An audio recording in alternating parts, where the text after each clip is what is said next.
So hello guys, आज हम बात करने वाले हैं माइंडसेट ऑफ एन एंटरप्रेन्योर के बारे में कि एंटरप्रेन्योर का माइंडसेट कैसे होता है, वो कैसे सोचता है, उसकी थॉट प्रोसेस क्या होती है और किस दिशा में वो आगे बढ़ता है, मतलब वो किस डायरेक्शन में आगे बढ़ता है। सब कुछ मैं आज आपसे शेयर करने वाला हूँ, जो भी मेरा एक्सपीरियंस है, तो इसको ध्यान से सुनना। बेसिकली जब लोगों का दिमाग बंद होता है, मतलब ढक्कन बंद होता है, वहाँ पे ही एंटरप्रेन्योर अपना दिमाग लगाता है और उस नीड को फुलफिल करने की कोशिश करता है। मार्केट में बहुत बड़ा गैप होता है, तो उस गैप को फुलफिल करने की कोशिश करता है। ये तो सबको मालूम है, लेकिन ये किसी को नहीं मालूम कि ये जो ट्राई वर्ड है ना, जो हम इंस्टाग्राम पे देखते हैं कि मैंने बहुत ट्राई किया, थॉमस एल्वा एडिसन ने जो भी बल्ब का इनोवेशन किया या जो भी किया, ये ट्राई वर्ड है ना, ये अपने आप में बहुत ही बड़ा ट्रैप है कि मैंने ट्राई किया, मैंने बहुत ही कोशिश करी, अब मैं डिमोटिवेट हो गया हूँ, अब मैं कुछ भी नहीं कर सकता। तो ये समझना बहुत ही ज़रूरी है कि ये बहुत ही बड़ा अपने आप में ट्रैप है। एंटरप्रेन्योर कभी भी ये नहीं बोलता कि मैंने ट्राई किया, ही डजंट मीन टू से लाइक दैट, मतलब वो लिटरली कभी ये नहीं कहता कि मैंने ट्राई किया। हाँ ठीक है, मैंने कोशिश करी, पर मैं सही डायरेक्शन में आगे बढ़ रहा हूँ, अब मेरे को 1000 नए तरीके मिल गए हैं उस डायरेक्शन में आगे बढ़ने के लिए। तो बेसिकली हम जैसे मीडियोकर लोग जो भी एंटरप्रेन्योर बनने की कोशिश करते हैं, उनका माइंडसेट कैसा होता है कि मैंने ट्राई किया, अब मैं डीमोटिवेट हो गया, मेरे बस का नहीं है, मैं नहीं कर सकता। या तो वो एक ही तरीके से वो चीज़ को कर रहा है। तो एंटरप्रेन्योर यहाँ पे 1000 तरीकों से अलग अलग चीज़ें करते हैं और उनको 1000 नए तरीके मिल जाते हैं आगे बढ़ने के लिए। बिकॉज उसके लिए ये मैटर नहीं करता कि वो कितनी बार ट्राई कर चुका है, उसके लिए ये मैटर करता है कि मैं किस डायरेक्शन में आगे जा रहा हूँ। Direction is very important. तो गाइस, मेरा सेकंड पॉइंट ये है कि मार्केट में बहुत ही बड़ा गैप है, जहाँ पे किसी की नज़र भी नहीं जा रही, वहाँ पे कोई आइडियाज़ भी अपने इंप्लीमेंट नहीं कर रहा, कुछ भी नहीं कर रहा, ना किसी को वो नज़र आ रहा है जो कि एक एंटरप्रेन्योर को 10 साल बाद आने वाला है, 20 साल बाद आने वाला है। वो एंटरप्रेन्योर आज के ही प्रेजेंट मोमेंट में ये देख लेगा कि ये बहुत ही बड़ी गैप है, अगर इसको मैं शुरू करता हूँ तो 10 साल बाद, 20 साल बाद मैं मार्केट को डोमिनेट कर सकता हूँ।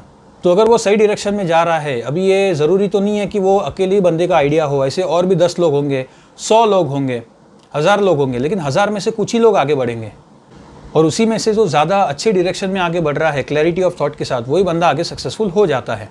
और बाकी लोग सक्सेसफुल क्यों नहीं हो पाते? क्योंकि 50% से ज़्यादा लोग कभी बिजनेस स्टार्ट ही नहीं करते, और जो करते हैं वो बार बार कोशिश ही नहीं करते, वो क्विट कर देते हैं, और बाकी लोग तो सही डायरेक्शन में आगे बढ़ते ही नहीं हैं।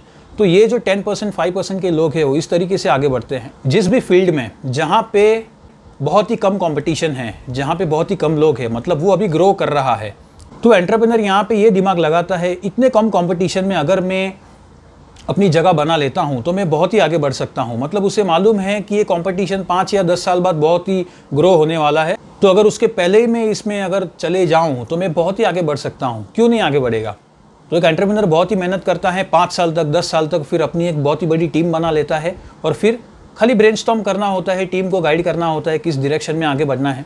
इसी से एक पॉइंट मेरे को नज़र आ रहा है कि कंपनी में जितने भी लोग काम करते हैं, एक कॉमन पर्पस होना बहुत ही ज़रूरी है। अगर किसी इंसान के दिमाग में विजन नहीं भी है तो उसके दिमाग में विजन डालना पड़ता है। ये एंटरप्रेन्योर का बहुत ही बड़ा प्लस पॉइंट है। मतलब बेसिकली एक एंटरप्रेन्योर एक लीडर की तरह एक्ट करता है। अगर एंटरप्रेन्योर एक लीडर नहीं है तो कभी भी कोई भी बिजनेस नहीं कर सकता ठीक से।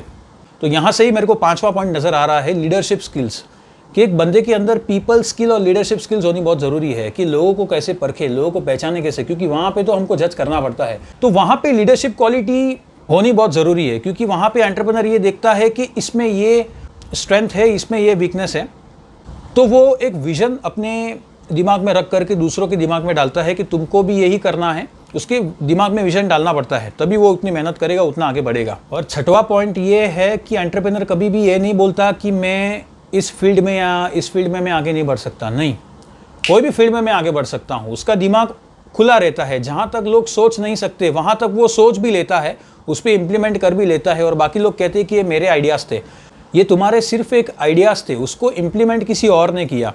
क्यों? क्योंकि वो उस डायरेक्शन में जा रहा था, उसने मेहनत करी है। तो वहाँ तक सोचने के लिए भी दिमाग खुला होना बहुत ही ज़रूरी है। तो एक एंटरप्रेन्योर की सबसे बड़ी क्वालिटी ये होती है कि उसको पता होता है कि मेरे को क्या करना है, क्या नहीं करना है। अब ये कैसे पता चलेगा कि क्या करना है, क्या नहीं करना है? मतलब क्लैरिटी ऑफ थॉट। एंटरप्रेन्योर की क्लैरिटी ऑफ थॉट बहुत ही कमाल की होती है। मतलब उसकी मोमेंटम इसके लिए इतनी तेज़ होती है, उसकी स्पीड इतनी अच्छी होती है कि उसको देख करके हम हैरान हो जाते हैं कि ये इतना अच्छा लीडर कैसे है, ये इतना सब कुछ कर कैसे लेता है। और बहुत बार क्या होता है कि एक एंटरप्रेन्योर एम्प्लॉय से भी ज़्यादा काम करता है, क्योंकि वो उतना पैशनेट है उस चीज़ को करने के लिए। और फिर लोगों को लगता है कि इतने कम टाइम में उसने इतना कुछ अचीव कैसे कर लिया, ये तो मिरेकल हो गया भाई। तो ये क्लैरिटी ऑफ थॉट कहाँ से आती है, क्या करना है क्या नहीं करना है, अब ये कैसे पता चलेगा? सोचो ज़रा, दिमाग लगाओ। वो बुक्स पढ़ने की कोशिश करता है। जो भी बंदा वो लेवल पे पहुंच चुका है वो उससे बातें करता है या तो उसके वीडियोस देखता है, उसी डायरेक्शन में सोचना भी शुरू कर देता है। फुकट का कुछ भी टाइम पास वगैरह नहीं करता, यहाँ वहाँ घूमना, नशे करना, कुछ भी करना। आजकल के लोग करते क्या है, नशे में ही तो रहते हैं। दिन भर उठते हैं, खाते पीते हैं, सो जाते हैं। मतलब उनको भी पता नहीं होता कि उनका पूरा दिन कैसे निकला है, 5 दिन पहले क्या खाया था वो भी पता नहीं होता। तो आजकल के लोग अगर आप देखोगे तो नशे में रहते हैं। एंटरप्रेन्योर कभी भी नशे में नहीं होते। उनके अंदर सीखने का नशा होता है कि मेरे को सीखना है, मेरे को आगे बढ़ना है। तो नशा अगर रखना है तो ऐसा नशा रखो, सीखने का नशा रखो।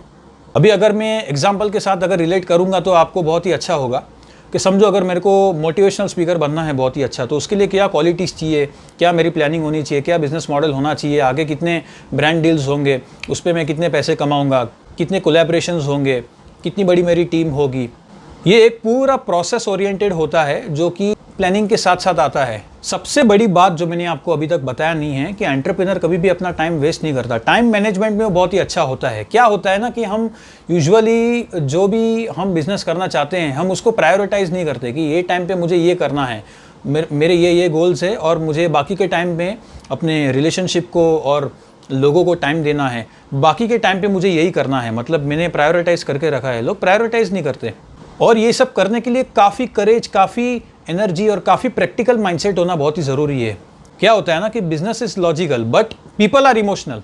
तो लोगों के इमोशन समझने भी बहुत ज़रूरी है। बिजनेस करने के पहले एंटरप्रेन्योर ह्यूमन बिहेवियर देखता है। मतलब उसने साइकोलॉजी की बहुत ही डीप स्टडी करी है जहाँ तक हम सोच भी नहीं सकते। तभी तो हमको पता चलेगा ना कि कस्टमर की ये नीड है, उसको ये चाहिए।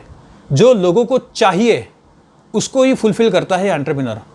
कोई भी बिजनेसमैन यही करता है कि कुएं के अंदर पानी नहीं है, पानी डालना है। अगर पैसा कमाना है तो पैसा देना है, पैसा दो तभी और पैसा मिलेगा। जो भिखारी की तरह भीख मांगता है कि मुझे पैसा दे, पैसा दे, पैसा दे, पैसा दे, वो कभी एंटरप्रेन्योर नहीं बनता। जो नीड फुलफिल करता है कि लो, ये लो पैसा, ये लो प्रोडक्ट, ये लो सर्विसेज, तुमको ये चाहिए मैं ये देता हूँ। लोग कहेंगे वाओ ये क्या है, ये तो बहुत ही अच्छा है। कस्टमर डिलाइट हो जाता है। तो इसी डायरेक्शन में सोचता है कि मैं इसको और बेटर कैसे करूं, क्योंकि कंपटीशन तो बहुत ही है मार्केट में, हर एक फील्ड में कंपटीशन है। तो कंपटीशन से बाहर कैसे निकलूं, अपनी ब्रांड इमेज को, अपनी पर्सनल ब्रांडिंग को मैं कैसे बड़ा करूं, उस नज़रिए से एक एंटरप्रेन्योर देखता है। आप कुछ भी करो, माइंडसेट का बहुत ही बड़ा खेल है एंटरप्रेन्योरशिप में। अगर आपका माइंडसेट ठीक नहीं है तो आप कभी बिजनेस कर ही नहीं सकते। आप एक ही तरीके से करोगे, बार बार फेल हो जाओगे और कुछ नया करने की कोशिश नहीं करोगे। तो इसी के ऊपर मैं बहुत सारी सीरीज़ बनाने वाला हूँ। मैं ज़्यादा लंबा नहीं खींचना चाहता क्योंकि एक ही वीडियो है, आपका पेशेंस आउट हो जाएगा अगर आप सुनने जाओगे सब कुछ। तो अब आप लोग ये सोचते होंगे कि ये इतना सब कुछ कैसे बोल रहा है, कैसे शेयर कर रहा है, क्या इसको एक्सपीरियंस है, क्या इसको क्लैरिटी ऑफ थॉट है इतनी जो इस हिसाब से वो कह रहा है। तो देखो मैं मेरा अपना पास्ट बताता हूँ कि मैंने पास्ट में 2 अलग अलग बिजनेस कर चुका हूँ। सक्सेस भी मिली है और फेलियर भी मिली है। मेरे को दोनों ही एक्सपीरियंस है, बहुत ही छोटे लेवल पे। मतलब मैंने कोई बड़ा बिजनेस नहीं किया है। अगर कर रहा होता तो आज मैं काफ़ी अलग ही लेवल पे होता। लेकिन मैंने ये दोनों साइड देखे हैं और मैंने उन लोगों से बात भी किया है जो ऑलरेडी सक्सेसफुल हो चुके हैं। मैंने उनका माइंडसेट प्रॉपरली मैंने रीड करने की कोशिश करी है। उनके साथ मैंने बैठा हूँ, मैंने उनसे बातचीत करी है। तो मैं जानता हूँ कहीं ना कहीं कि एक एंटरप्रेन्योर सोचता कैसे, उसकी थॉट प्रोसेस क्या होती है। सो इसी तरीके से अगर आप सोचोगे तो आप बहुत ही आगे बढ़ोगे। ठीक है, so that's all for the day. Thank you so much, have a nice day.